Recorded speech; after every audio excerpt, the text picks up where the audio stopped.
마태복음 강의 31번째 시간으로서 포도원 품꾼의 비유와 야고보와 요한의 청원이라는 제목으로 말씀의 은혜를 함께 나누기를 원합니다. 천국 쉽게 갈 수 있어요? 네? 네. 다른 데 가면 쉽게 갈 수 있다고 그래요. 근데 우리 교회 성도들은 절대 그렇게 얘기 안 할 거예요. 제가 하도 많이 얘기해서 천국 쉽게 갈 수 없습니다. 천국 함부로 갈 수 없습니다. 허락하는 것이 천국이 아니에요. 우리는 속을 수가 있지만 하나님은 우리가 속일 수가 없어요. 우리 중심을 살피고 있기 때문에 우리의 믿음의 근종을 바라보고 있어요. 하나님 바라봐가지고 너 아니다. 우리는 속일 수가 없다. 그런데 천국은 절대 쉽게 가는 것이라고 예수님이 한 적이 없어요. 천국을 쉽게 가려고 어떤 부자 천년이 찾아왔죠. 아, 예수님, 천국에 간다면 내가 안 가면 누가 가겠습니까? 나요? 어렸을 때부터 율법 말씀 다 지켰고요. 그리고 내가 하나님의 은혜로 이렇게 부자잖아요. 부자로 살고요. 직업도 괜찮아요. 그래서 나는 천국에 갈 거야. 혹시 내가 부족한 게 뭐 있을까요? 이렇게 찾아왔다. 주님께서는 그 중심을 달아보셨어요. 달아보니까 천국 갈 만한 믿음이 아니에요. 많은 사람들이 자기가 천국 갈 만한 믿음 양 살아가는 사람들이 있어요. 왜? 주일 성수하고 11조 내고 교회에서도 지폰 주면 성실하고 막 이렇게 하니까 다 되는 줄 아는데, 물론 그것이 나쁘다는 게 아닙니다. 그렇게 하고 있음에도 불구하고 우리가 하나님 보시기에 그 중심이 딱 달아보실 때, 하나님이 보실 때 하나님보다 더 사랑하는 것이 있으면 안 되더라고요. 왜 우리가 지난 주일날도 우리가 설날이었잖아요. 근데 설날까지 다 지키고 예배드리고 간 사람도 있고, 물론 고향이 어쩔 수 없어서 가는 사람도 있지만, 그러나 그 주일날 그 시간을 하나님께 드리려고 몸부림 찔러요. 왜 그렇습니까? 나는 이 세상에서 하나님을 예배하는 것보다 더 귀한 것이 없습니다. 라는 것을 연습하고 훈련하고 하나님께 보여드리는 것입니다. 실제로 마찬가지예요. 내가 이 물질을 내가 다릅니다. 나는 하나님보다 나는 이 물질을 더 중요하지 않습니다. 모든 것이 주님이 주셨으니 주께 먼저 드립니다. 이게 말이죠. 주님을 사랑하고 주님을 최고로 여기지 않으면 하나님께서 달아볼 때 아신다는 거예요. 네가 뭘 더 중요하게 여기냐. 우리는 언제라도 하나님을 최고의 중심으로, 예배를 최고의 중심으로, 하나님 이외에 그 어떤 것보다 하나님을 더 사랑할 수 있기를 축원합니다. 하나님을 그렇게 우리가 사랑해요. 그러니까 이 예수님의 제자들이 걱정해서 지난주에 그랬어요. 그러면 예수님 부자들은 다 천국 못 가겠네요? 제자들의 생각에는 그가 축복을 받아야, 하나님도 축복을 받으면 부자가 되는 거예요. 그러니까 그가 부자가 되었으니까 하나님께 축복을 받은 것으로 제자들은 생각하고 있었는데, 부자가 천국 못 들어간다 이렇게 얘기를 하니까 제자들이 너무 걱정이 된 거예요. 그러니까 우리도 제자들 같은 그런 믿음일 수 있거든요. 야, 저 사람 진급 잘 되고 좀 땅 사고 집 사고 하니까 저 사람 신앙 좋다. 그렇게 볼 수는 없어요. 그렇게 볼 수는 없어요. 그가 진정 무엇을 더 사랑하는 것입니다. 귀하게 여기는가, 그걸 보시는 거죠. 주님께서는 그래서 그것을 얘기한 거죠. 그러면서 말씀하시기를 부자가 천국 들어가기는 사실 힘들다. 왜? 그는 재물을 더 중요하게 여길 수 있습니다. 그래서 하나님과 재물을 경화에 섬길 수 없다라는 말씀을 연결지어서 보게 되면, 우리는 둘 중에 하나는 더 중요한 게 있다는 거예요. 항상 보게 됩니다. 여러분들은 둘 중에 하나 더 중요한 것이 하나님이 되기를 축원합니다. 이 믿음이 진짜 믿음인 거예요. 이것을 위해서 사는 것을 보시고 주님은 그에게 천국을 선물로 주는 거예요. 왜? 네가 그럴 수 있지 않을 수도 있었어요. 왜? 네가 재물을 더 추구할 수 있고, 네가 명예를 더 추구할 수 있고, 네가 다른 것을 추구할 텐데, 나를 최고로 여겨주니 나도 너를 최고로 여겨서 너를 천국에 보내. 다 이렇게 보거든요. 근데 우리 주님은 말이죠. 찬장에 식은밥처럼 취급한 사람이 얼마나 많아요. 손톱 밑에 빼곡 잡은 것도 못 짚고 그런 사람이 있어요. 가차 없어요. 결정적인 순간에 하나님을 선택하지 않아요. 그러면 주님도 나중에 네가 행한 대로 내가 너에게 갚으리라. 네가 나를 모른다고 하면 나도 너를 모른다고 할 것이고 네가 나를 그 순간에 안다고 하면 나도 너를 안다고 하리라. 그러듯이 우리의 믿음의 존심이 항상 하나님을 향하여 달려가기를 축원합니다. 그래서 우리가 먼저 예수 믿고 잘 됐다고 기고만장하지 말라야 돼. 너도 떨어질까 조심해야 돼. 떨어질까. 그래서 먼저 된 자가 나중 될 수 있고 나중 믿어도 그 믿음이 진실하면 그 믿음이 주님만을 충고하고 사랑하면 그 사람은 천국에서 큰 자가 될 수 있다. 세상에서 이런 것은 없습니다. 먼저 된 자가 먼저 되지 나중 되고 눌러버리지. 그렇지만 천국에서는 우리가 생각지 않은 다른 이런 복들이 있다는 것을 우리가 알고 나가야 되겠습니다. 오늘 시간에는 그 천국에 어떻게 우리가 들어가는가. 오늘요 예수님께서 그 부자 청년이 왔잖아요. 어떻게 하면 내가 영생을 얻을 수 있습니까? 그 질문에 대한 답을 오늘 해주세요. 지난주에 뭐라고 했어요? 너가 정말 나를 사랑하고 네가 하나님을 사랑한다면 네가 가장 소중히 여기는 네 재산을 다 팔아 가난한 자들에게 주고 그리고 와서 나를 따르라고 그랬죠? 그렇잖아요. 그러니까 천국 얘기를 볼 꺼낸 거예요. 네 중심에 더 중요한 것이 내라는 사실을 먼저 보인 다음에 그렇게 오면 내가 너에게 천국을 어떻게 가는지를 가르쳐 주겠다라고 했는데 이 청년은 어떻게 됐어요? 근심하며 나는 재산을 포기할 수가 없습니다. 그러니까 이 친구는 천국에서 올 수밖에 없어요. 그래서 부자는 천국에 들어가기 어렵다고 했습니다. 부가 쉽지 않다는 걸 말해요. 오늘은 그러면 와서 나를 따르라고 했잖아요. 그러면 내가 천국에 대해서 어떻게 들어가는지 확실히 설명해 주겠다. 이것을 나를 따르라 라는 얘기의 답이에요. 오늘 얘기. 그래서 처음에 어떻게 시작한다고요? 왜냐하면 이라고 시작합니다. 천국은 이렇게 부자가 못 들어가는데 그럼 어떻게 해서 들어가느냐? 그 이유를 하나님이 어떤 분이라는 사실을 설명을 해주는 거예요. 하나님이 이러기 때문에 부자가 천국에 어렵다라는 사실을 설명을 해주고 있어요. 그래서 봅시다. 1절에 보면 왜냐하면 천국은 마치 품꾼을 얻어 포도원에 들여보내려고 이른 아침에 나간 집주인과 같으니 어떤 집주인이 포도원을 이렇게 농사를 했는데 포도원을 소출할 시기가 됐어요.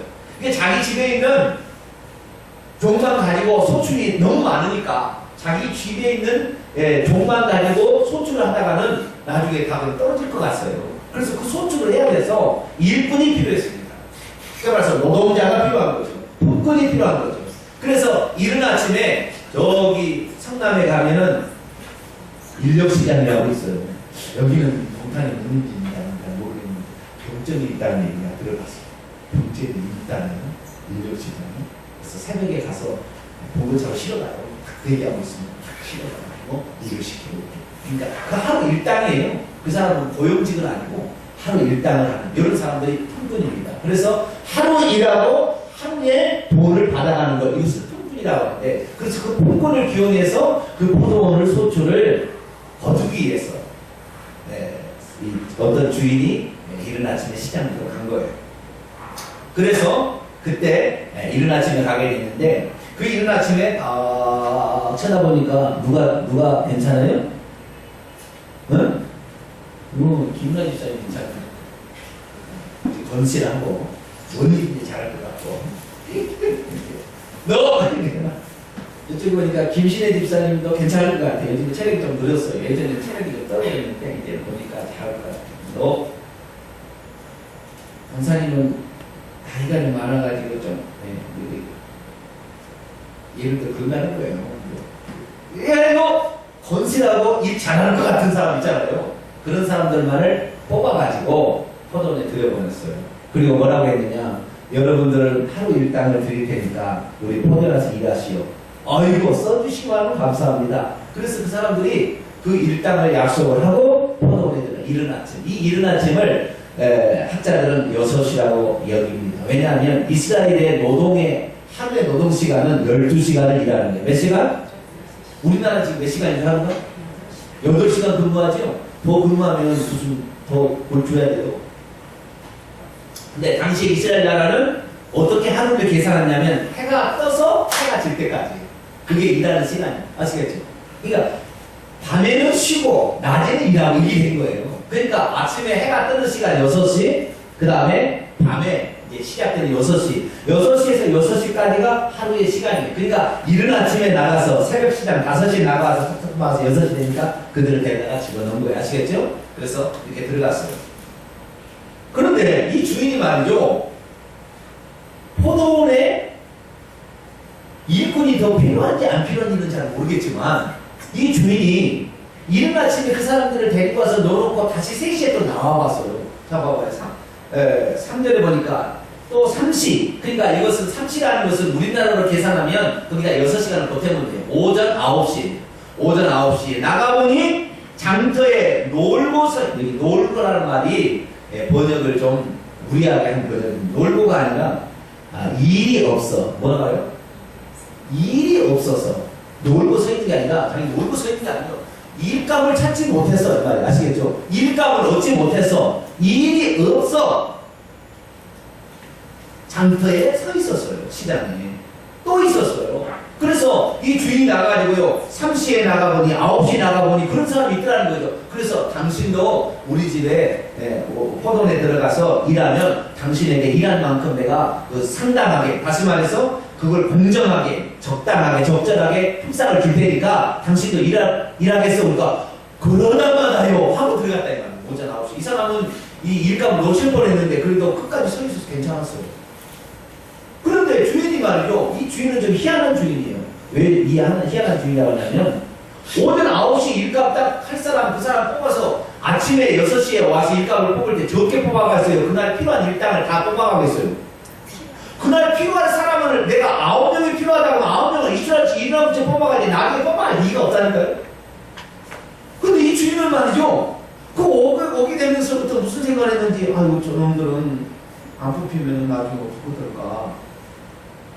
연민의 마음, 불쌍한 마음이 있었던 것 같아요. 그래서 오늘 일당을 얘가 9명이라고 칩시다. 9명을 뽑아가면 일반씩 뽑아가면 끝인 거예요. 그죠? 그리고 이 시키면 되고 돈 주면 끝나는 건데 이 주인은 그렇게 일을 시켜놓고 생각할 때 나 오늘 그 뽑히지 않은 우리 공사님 어떻게 되나 이렇게 된 거죠.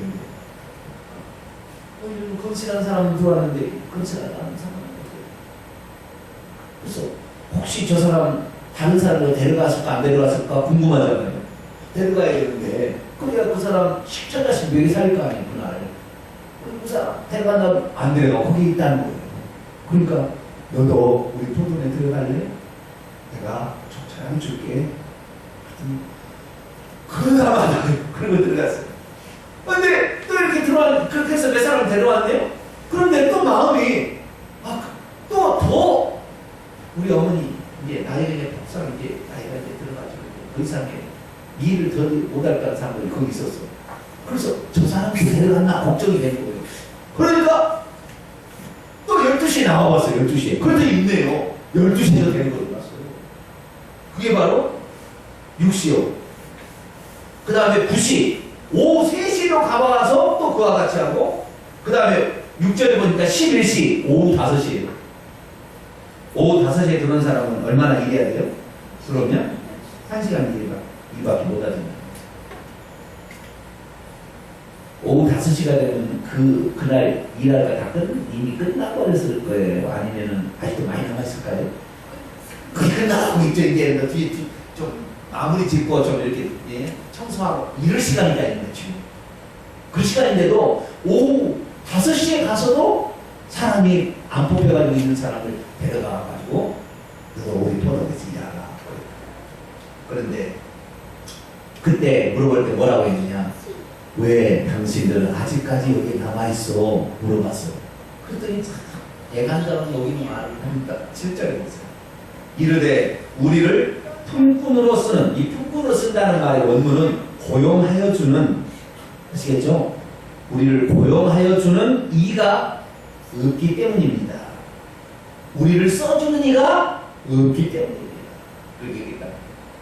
써주지 않았다는 것은 결국에 그 사람이 그 포도원에 일할 만큼의 쓰심에 합당한 조건을 갖추지 못했을 가능성이 무엇이냐. 그래서 그렇게 있는데 이 주인은 좀 다른가 봐요. 그래가지고 그 사람도 포도원에 들어가라 해서 1시간 딱 지나 일을 하자 주인이 청지기를 불러다가 돈을 주라고 했어요. 그런데 맨 나중에 오후 5시에 들어온 사람에게 얼마를 줬냐면 한 데나리온을 주는 거예요. 그러니까 이른 아침 오전 6시에 들어온 사람이 우리는 12시간을 뜨거운 태양과 더불어서 하루 종일 수고했는데 저 친구는 이제 1시간 남은 거 마지막 정리할 때 들어와서 왔는데 한 데나리온을 받았으니까 이야 우리는 적어도 10데나리온 받겠구나 이런 기대를 했겠어요? 안 했겠어요? 했겠죠. 했어. 그리고 첫 번째 주는 사람 한 데나리온 주니까 그렇게 생각했는데 나중에 자기한테도 어떻게 주냐면 한 데나리온을 주는 거죠. 그러니까 집주인은 원망해서 말했어요.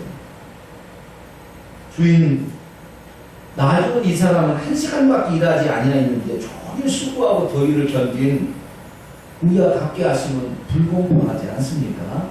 라고 얘기를 했어요. 그러니까 주인이 그 친구에게 말합니다. 친구요, 내가 당신에게 부당하게 하는 것이 없습니다. 왜냐하면 내가 아침에 당신과 계약할 때 한 데나리온의 약속을 한 게 아니니까. 그러니까 당신 것을 받았으면 당신 것을 가지고 가시오. 나중에 이 사람에게 내가 한 데나리온을 주는 것은 내 재산을 가지고 내가 마음대로 하는 것을 보고 당신이 나에게 부당하다고 할 수가 없습니다. 왜냐하면 그것은 내 돈이기 때문에, 당신 돈이 아니라 내 돈이기 때문에 내가 그를 불쌍히 여겨서 그에게 한 데나리온을 준다는데 당신이 생각할 때 야, 여러분 하나님은 뭘 생각하시냐면 여기에서 우리가 비유를 봐야 돼요. 비유를 봐야 뭘 비유를 알아야 되냐면 여기에 포도원의 주인은 하나님이에요. 비유가 포도원 주인은 하나님. 그 다음에 거기에 일하는 통분들은 우리 인간들이에요. 인간. 아시겠죠? 그리고 포도원은 이 세상. 아시겠죠? 이 세상인데 보세요. 기가 막힌. 이른 아침에 들어온 사람들은요 유대인들이에요. 오전 6시에 기억된 사람은 유대인들이에요. 그러나 9시, 12시, 오후 3시, 오후 5시에 기억된 사람들은 이방인들이에요. 이 사람들은 원래 약속의 자손이 아닙니다. 들여보내려고 작정한 게 아니에요. 주인의 긍휼히 여기는 마음이 없으면 아예 없을 사람들이에요. 아시겠죠? 그러니까 여기서 지금 천국에 들어가는 비유를 이 비유로 예수님께서 지금 설명하시는 이유는 뭐냐면 천국에 들어가는 것은 우리가 일을 많이 하고 일을 많이 할 것 같은 재능을 가지고 있어서 우리를 천국 보내는 것이 아니라 우리가 천국 들어가는 것은 아무짝에 내가 쓸모없는 사람들이었는데 하나님이 뭘 믿고 나를 선택해서 나를 포도원의 포도로 삼아주셨습니까? 라고 생각하면서 그 주님의 너무나 감사하는 마음을 갖고 있는 그 사람만 천국 들어간다. 이걸 지금 설명하려고 얘기하는 거예요. 일 잘한다고 천국 들어가는 수도 있긴 있겠지만 일 잘한다고 천국 들어가기는 쉽지 않아요. 교만해지거든요. 여기서는 이 구원을 하나님이 주시는데 여기에서 그래서요 한 데나리온을 받는 것은 천국에 들어가는 것과 같은 거예요. 근데 천국에 들어가는데 이 천국에 들어가는 것이 자기의 노동의 대가로 들어가는 게 아니에요. 유대인들은 그럴 수 있어요. 그들은 아주 약속을 지키기 위해서, 안식일을 지키기 위해서, 아니면 율법을 지키기 위해서 몸부림을 치는 사람들이야. 그러나 우리는 주인의 쓰심에 합당한 것이 별로 없었어요. 그런데도 하나님께서는 우리를 어떻게 해요? 불쌍히 여기는데 뭘 불쌍히 여긴 줄 아세요? 나는 참 놀랍게 여기는 것이 인력시장을 내가 가보진 않았는데요.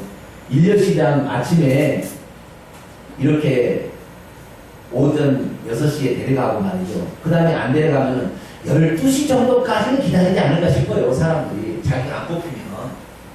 그러지 않겠어요? 12시까지. 왜? 혹시라도 일감이 부족해서 한두 사람 더 데려갈 수가 있잖아요. 숫자를 계산하면 9명이 아니라 10명이 필요했던 거죠. 한 명 더 데려갈 수 있으니까. 그래서 12시 정도까지는 기다리지 않을까 싶어요. 그러고는 흩어질 것 같아요. 근데 희한하게도 이 사람들은 오후 5시도 안 들어가고 있어요. 그렇지 않아요? 이런 일이 별로 없는 일이에요. 여러분, 없을 일이라는 게 이런 일은 여러분 생각해보세요. 인력시장에 오후 5시까지, 오후 6시 끝나는데 5시까지 기다리다가 밀감을 기다리는 사람이 있겠냐고. 그런데 이 주인은 어떤 마음을 가졌냐면, 누가 나를 써주지 않으면 나는 집에 못 들어가는 거예요. 왜? 내 첫 자식을 먹여 살려야 하는데 내가 어떻게 들어갈 수가 있어? 어찌하든 간에 마지막 끝까지 또 남아 있어야 되겠다. 나를 써주는 사람이 있을 때까지 하는 그 고통스러운 마음을 헤아려 주는 것 같아요. 그 주인은. 그러니까 오후 5시였어요. 데려갔어요. 이 주인은 하나님을 상징하는 거예요. 그리고 천국을요, 나는 당연히 들어가! 이런 사람 천국 들어가기 어려운 거예요. 그러나 나는 들어갈 자격이 전혀 없는데도 오직 그 주인의 불쌍히 여기는 마음에 하나의 그것 때문에 천국 들어갈 수 있다는 것을 말해요. 그 은혜를 아는 자, 그렇잖아요. 나는 쓸모없는 자였는데 나 같은 자를 불러주셔서 나를 써주신 그분에 너무 감사하다, 너무 고맙다, 이런 마음을 지닌 자가 천국 들어간다는 거예요. 여러분, 그래서요, 천국은 잘 배운 사람이 잘 들어가겠어요? 못 배운 사람이 잘 들어가겠어요? 못 배운 사람이 더 잘 들어가고 있어요. 네, 그의 감사는 잘 배운 사람하고 비교가 안 되는 거예요. 참 우리는 너무나 감사한 게, 천국 들어가려면 학벌은 대학을 나와야 되고 헌금은 1억을 해야 되고, 그런 규정이 없잖아요. 오직 주님의, 나는 아무것도 아닌데 오직 주님이 나를 불쌍히 여기셔서 나에게 구원을 베푸셨는데 그 마음을 가지고 있는 사람을 하나님 구원한다. 이게 바로 예수님께서 얘기한 어린아이의 표현. 어린아이와 같은 자가 천국에 들어간다는 이유가 바로 이것을 말합니다. 어린아이들은요, 감사합니다. 우리 아들, 딸이 이번에 설에 명절에 내려가서 세뱃돈 받았는데 20몇만 원씩 받았어요. 참 잘하는 근데 오늘 아침에 이제 도착을 했는데 저희 딸과 아들이 가져왔어요. 뭘 부모님이 가져왔어요. 엄마, 아빠 이거 쓰세요. 3만 원씩 갖고 왔어요. 네? 11조를 엄마 아빠한테 내는 거예요. 엄마 아빠 아니었으면 그 돈 받았어요? 못 받았어요? 엄마 아빠 때문에 받는 거지 지금 뭐 잘하고 있나? 엄마 아빠 때문에 준 거지 다. 안 그래요? 엄마 아빠 때문에 준 거예요 사실을. 엄마 아빠가 없으면 그거 주겠어요? 안 주지. 그러니까 이 애들이 내 능력 갖고는 절대 이 돈을 벌 수가 없지만 엄마 아빠 때문에 돈을 벌게 됐으니 엄마 아빠께도 11조, 하나님께도 11조. 할렐루야. 이것을 배웠다니까요. 언제? 이 교회 오기 전에 일산명성교회 있을 때 일산명성교회 담임 목사님께서 그걸 가르쳤어요. 용돈을 주면서 너 이거 네가 이뻐준 게 아니라 네 엄마 아빠 때문에 주는 거야. 그러니까 네 엄마한테 아빠도 11조 해야 되고 하나님도 11조 해야 돼. 그걸 가르친 거예요. 그러니까 어렸을 때 그걸 배우거든요. 아니 어렸을 때 4살, 4살 때 들어갔거든요. 이전에 교회로. 그리고 그걸 배우니까 어렸을 때 그 마음을 지금도 가지고 있는 거예요. 할렐루야. 당연히 부모에게 감사해야 된다는 걸 아는 거예요. 이게 그게 어린아이고 이게 할렐루야. 이게 바로 어린아이예요. 이 어린아이의 신앙이 있어야 천국 들어간다는 거예요. 나는 응답 들어가, 나는 자격 있어 들어가, 이런 사람 들어가기가 어렵다는 것을 이 비유를 통해서 오늘 말씀하고 있는 거예요. 사랑하는 성도 여러분, 천국은 그래서 오직 하나님께 감사하고 하나님께서 긍휼히 여기는 마음이 있어 들어가는 것이지 내가 달라서 들어가지 않는다는 사실을 알고 오늘도 변함없이 주님께 감사하고 주님의 그 긍휼히 여기는 그 마음을 찬양하며 사시기를 바랍니다. 네, 이제 두 번째 이야기는 17절부터 나오게 되는데요. 10절부터 예수께서 예루살렘에 올라가셨을 때 제자들을 따로 데리시고 가서 길에서 말하기를 내가 고난당하고 죽임당하지만 3일 만에 다시 살아날 것이다. 이렇게 죽음과 그리고 순환과 죽음에 관하여 예언을 하시는데 세 번째 얘기, 벌써 세 번째예요. 예수님 딱 세 번째 이렇게 세 번 얘기를 해주시면 왜 제자들이 잊어버릴까? 그래서 예수님이 죽고 난 다음에 실망하지 않도록 다시 부활한다는 사실을 깨닫게 하도록 미리 이렇게 얘기를 했습니다. 그래서 미리 이렇게 예고를 하시고 제자들의 충격을 완화시키고 나중에 예수님 죽어버리면 충격을 완화시키고 소망을 갖도록 하기 위해서 이렇게 합니다. 우리들도 일생 살아갈 때 너무 충격적인 일이 있으면 완성장치 하나씩 해줘야 돼요. 아시겠죠? 예수님처럼 완성장치 해주는 것입니다. 그때 20절 그때에 세베대의 아들은 야고보와 요한입니다. 세베대의 부인은 살로메라는 여인이고요. 이 살로메는 예수님의 어머니 마리아의 친여동생입니다. 그러니까 세베대는 이모예요. 이모. 예수님이 아니 이숙. 네, 세베대는 이숙이고 살로메는 이모죠. 그러니까 예수님께서 예루살렘에 지금 이제 올라갔잖아. 갈릴리에서 베레아 지역을 통해서 예수님이 지금 예루살렘 이번에 예수님이 올라갈 때 뭔 일 할 것 같아요. 지금 상황. 제자들 다 눈치를 파악했어. 근데 이 제자들은 무슨 생각이 드냐? 예수님이 예루살렘에 올라가면 새로운 나라를 건설하실 거야 될 텐데 그때 나라를 건설하실 때 나도 좀 예수님과 함께 있었으니 권리를 좀 차지해보고 싶은 욕망이 생겨서 야고보와 요한이 이제 얘기를 하는데 어떻게 하냐? 그 사촌 그래서 어떻게 하면 될까? 그래서 자기가 하면은 좀 쑥스러우니까 여자를 어머니를 동원한 거죠. 왜? 이모가 얘기하면 조카가 말을 들을 수가 있는 거죠. 그래서 이모를 동원한 거예요. 어머니 예수님한테 얘기해가지고 나중에 예루살렘에서 뭔가 나라를 세우게 되면 우리를 좌정수 우정수 좌편 우편에 함께 해주세요 라고 청탁을 좀 해보세요. 그랬더니 어머니가 와가지고 얘기를 하죠. 내 아들들이 평생을 우리 예수님을 따르고 있으니까 주의 나라 임할 때 좌편에 함께 해주면아 얘기해요. 근데 생각해보세요. 예수님께서 지금 갈릴리에서 베레아를 지어서 예루살렘으로 가게 되는데 그 중간에 얘기됐다면 야고보 요한이 엄마를 모시러 다시 갔겠어요? 아니면 같이 지금 따라가고 있는 거예요? 네? 따라가고 있어요. 예수님이 돌아가실 때 그 이모가 십자가 밑에서 그렇게 보고 있어요. 따라가고 있어요.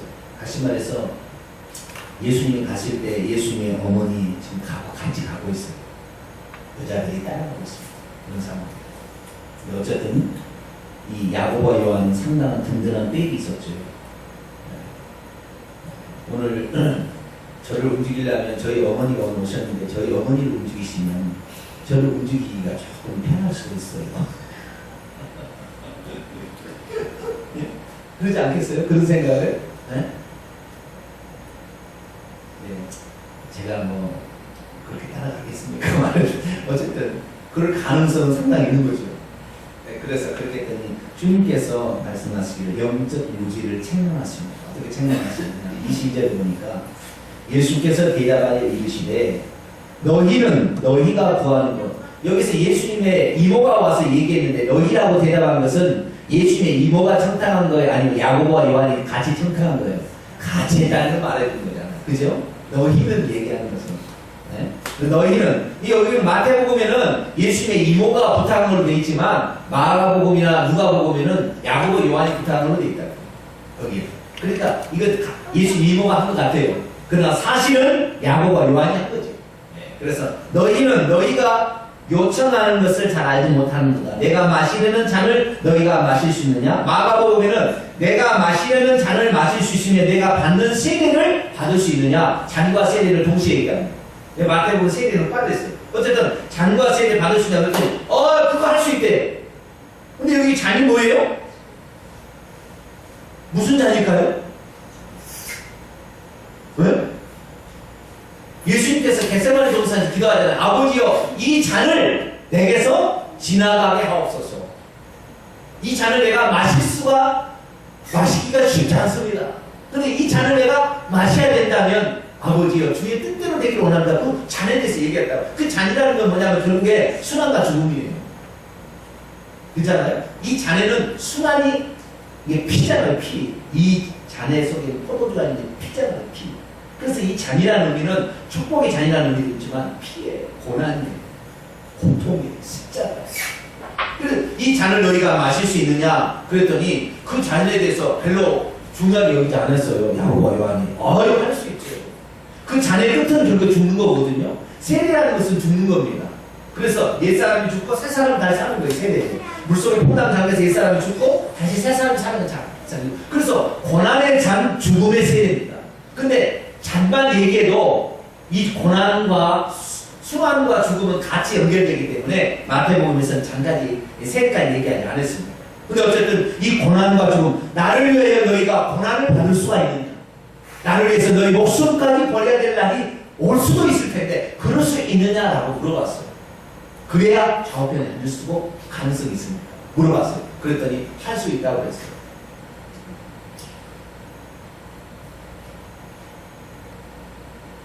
이거 쉽게 대답할 이야기입니까? 아니면 쉽게 대답할 이야기가 아닙니까? 쉽게 대답할 이야기가 아니었어요. 예수의 말씀은 정말로 곱씹어. 그런데 너무 쉽게 생각했어요. 오늘날 얼마나 많은 사람이 나 이거 하겠습니다. 서약하기만 서약하기 다 깨져. 여러분 그게요 주님께 한 거예요.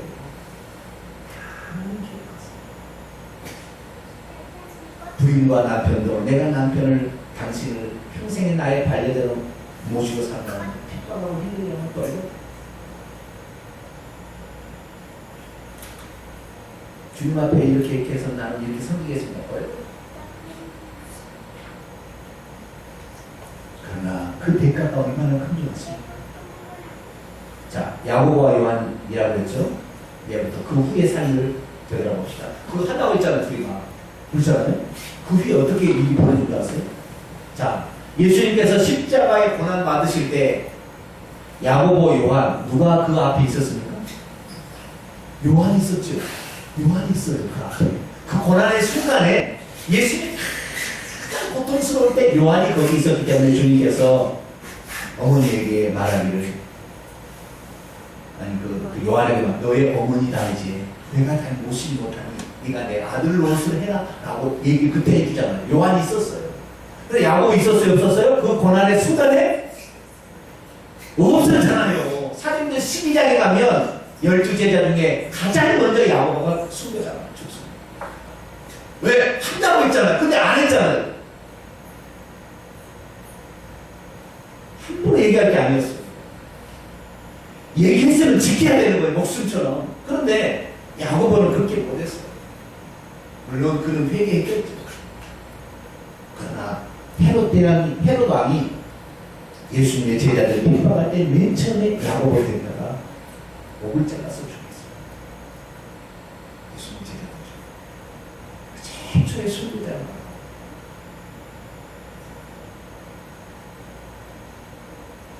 고난의 잔을 마시겠다.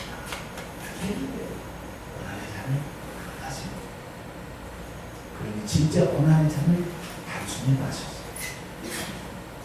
그 고난의 잔을 마시면서 야고보는 하나님께 감사했을 거예요. 주여, 내가 고난의 잔을 마신다고 했는데 이렇게 한꺼번에 동시에 이 고난의 잔을 마시게 하시는 하나님을 감사합니다. 중수가 나를 추천합니다. 나중에 깨닫게 되겠죠.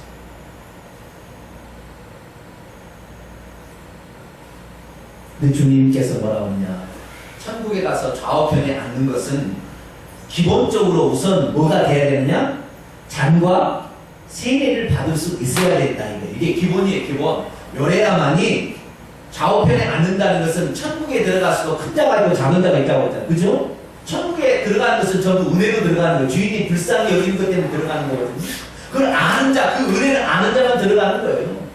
그러나 천국에 들어가서도 큰 자가 있고 작은 자가 있습니다. 예루살렘 성 안에 살 사람이 있고 성 밖에 살 사람이 있는데 그것은 기본적으로 뭐예요? 주님께서 말씀하시면 고난이라 할지라도 그 고난을 달게 받고 죽음이라 할지라도 그걸 달게 받을 수 있는 마음의 준비가 이미 되어 있어야 돼요.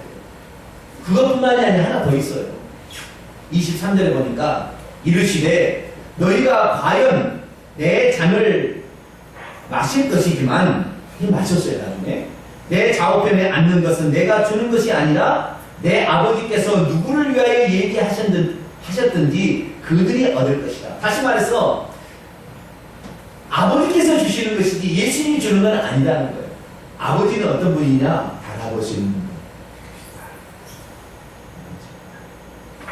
예수님은 자신의 피로 사는 사람이고 하나님을 달아보는데 그 달아봐서 주께서는 주십니다. 그래서 예수님께 권한이 아니고 이것은 아버지의 권한이니 아버지께서 그 사람에게 달아보시고 매네 되게 말이시고 재어보고 세웠더니 부족함이 되었더라. 이게 아니라 매네 되게 그 다음에 더 좋은 것을 너는 합당하다 하는 사람이 얻게. 그러니까 그 얻게 되는 것도 주님께서 너 우편에 앉아있어 라고 해서 되는 게 아니라는 것입니다. 우리는 다만 오늘도 주의 말씀에 순종하며 가게 될 때 나중에 하나님 아버지께서 긍휼히 여기셔서 좌우편에 앉게 해준다고 말씀하시게 되는 것이죠. 네. 그런데 환상으로 천국에 들어갈 때 혼인잔치를 할 때 좌우편에 앉아서 이렇게 혼인잔치를 한대요. 예수님께서. 혼인잔치를 하는데 예수님은 신랑이고 그 다음에 주위에는 신부들이 있을 거 아니에요. 그죠? 네. 이 신랑이 있고 신부들이 있는 건데 이 신부들을 하나님 아버지께서 결정해서 세워놓는다는 거잖아요. 그런데 환상을 통해 가본 사람을 들어보니까 오른편에 앉고 왼편에 앉는 것이 한 사람만 앉는 게 아니에요. 보니까. 그리고 가까이 앉고 있고 좀 멀리 앉는 사람도 있을 거 아니에요. 여러 사람이 앉아있더래요. 그런데 우편에는 어떤 사람이 앉는가 봤더니 우편에는 신약의 교회 이방인 중에서 예수 그리스도를 믿는 사람들이 우측에 앉아있고 좌측에는 이스라엘 백성 유대인들이 앉아있더래요. 구원받은 유대인. 이것은 이제 환상을 본 사람이 이것은 성경에 없는 말입니다. 근데 환상을 보게 됐을 때 그렇게 혼인잔치할 때 그렇게 앉더라고요. 그런데 왜 그러면 우편은 항상 권세를 상징하고 어떤 힘을 상징하잖아요. 우편을 신약의 성도에 있을까? 자, 아까 보세요. 포도 품꾼을 들여보낼 때 누가 먼저 들어갔죠? 맨 처음에? 유대인이 먼저 들어갔죠. 그 다음에 이방인들이 찬 해서 오후 5시에 들어온 거예요. 우리들은 아마 오후 5시에나 들어간 사람들 같아요. 우리는 푹 불어서 그냥 꺼져버린 인생이었는데 하나님께서 불쌍히 여기셔가지고 그런데 자 일당을 주게 될 때 누구 먼저 줬죠?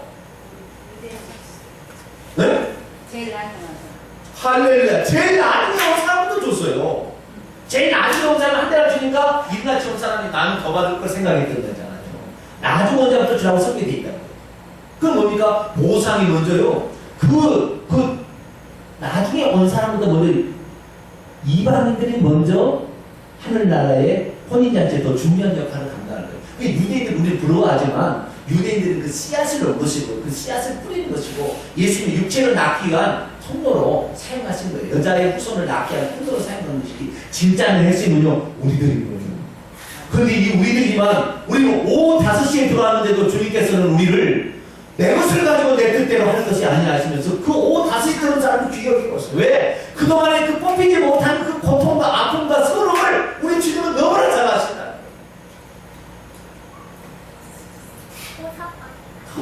그래서 우리가 늦게 믿다 할지라도 우리는 먼저 믿은 사람 참 좋겠다. 저 사람은 부모 때부터 예수 믿으면 참 좋겠다 하지만 오늘 우리가 늦게 믿었으나 그 은혜를 알고 가게 되면 천국에 먼저 들어간다. 할렐루야. 여러분 그 은혜가 있어요. 그래서 너무 늦게 믿었다고 확실히 그래요.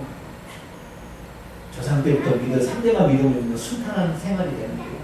그렇지 않고 자기가 초대면도 힘들어요. 그러나 그 사람이 상급이거든요. 이걸 말해줘. 그래서 혹시 외로운 길 걸어가고 있으면 주여 내 다음이 이삭과 야곱이 될 수 있도록 나는 아브라함과 같이 살고 가겠습니다. 결단하시고 축원합니다. 그러면 마태복음 8장에 보니까 천국에 아브라함과 이삭과 야곱과 함께 이방인이 먼저 가서 앉는다고 했어요. 왜? 그들은 약속만을 붙잡고 간 아브라함과 이삭과 야곱은 눈에 보이진 않았지만 약속을 붙잡았습니다. 주님, 비록 지금 환경을 이렇지 않지만 나는 주님의 약속을 믿어. 내 자식 때 이루어질 거예요. 내 때 이루어질 거예요. 그 믿음을 귀하게 주십니다. 그 믿음을 붙들게 되길 축원합니다. 그래서 주님께서 결론적으로 얘기를 하죠. 세상의 집권자들은 다 고관들이 그 권세를 부리지만 천국엔 그렇지 않다. 누구든지 크고자 하는 자는 겸손해져서 섬기는 자가 돼야 천국에서 큰 자가 된다. 하면서 우리는 언제라도 섬기는 자의 빛이 있어야 된다. 이렇게 결론을 맺으시고, 예수님도 권세 부리려고 왕이 있는 것이 아니라 사람에게 재물이 되기 위해서 대속물로 이 땅에 사람이 되셨다. 그 얘기를 드립니다. 이제 마지막으로 예수님께서는 이제 드디어 베레아 지역을 통과해서 요단강을 건너서 여리고로 가까이 여리고 들어오셨어요. 그래서 여리고를 떠나서 이제 조금만 더 가면 이제 베다니, 그 다음에 예루살렘이에요. 그 여리고를 떠날 때에 큰 무리가 예수님을 따랐어요. 왜? 예수님의 소문을 듣고 왔죠. 저분한테 가면 문제가 해결된다, 병이 고친단다. 그러니까 자기 사람들이 따라다녔어요. 그런데 맹인 두 사람, 소경 두 사람이 길가에 앉았다가 예수님이 지나간다는 소리를 들었어요. 그러니까 그들이 소리를 딱 질렀어요. 주야! 우리가 불쌍히 여겨주세요. 다윗의 자손이요. 얘기했어요. 근데 사람들이 바로 찼어요. 조용히. 너희들까지 신경 쓰지 지금 못해 지금. 그러니까 그 다음 주에 보니까 31절에 보니까 더욱 소리 막 뿌리니까 더욱 소리를 주야! 더 소리를 질렀어요. 그때 예수님께서 머물러 서셨어요. 여러분, 주님 앞에는요 눈치 꽂히지 마세요.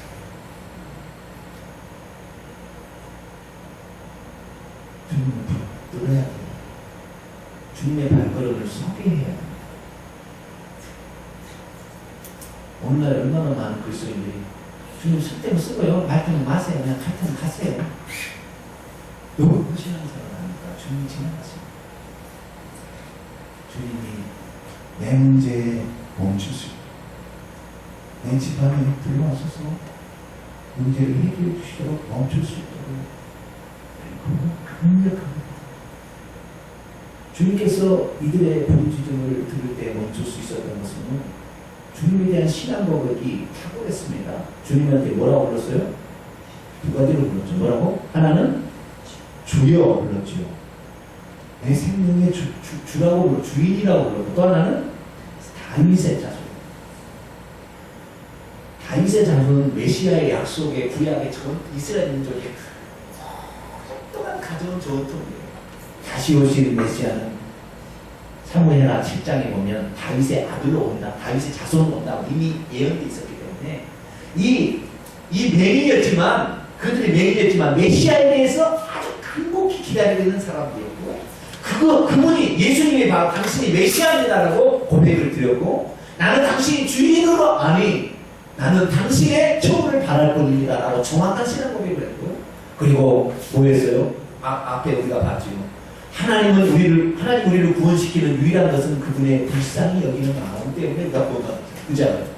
그런데 보세요. 주여 우리를 불쌍히 여기소서. 다윗의 자손이 얼마나 대단한 신앙 고백을 한 거예요. 지금 나는 아무런 당신이 은혜받을 일이 없지만 나를 불쌍히 여기는 당신의 마음을 눈고 마음이라도 내게 남겨주세요.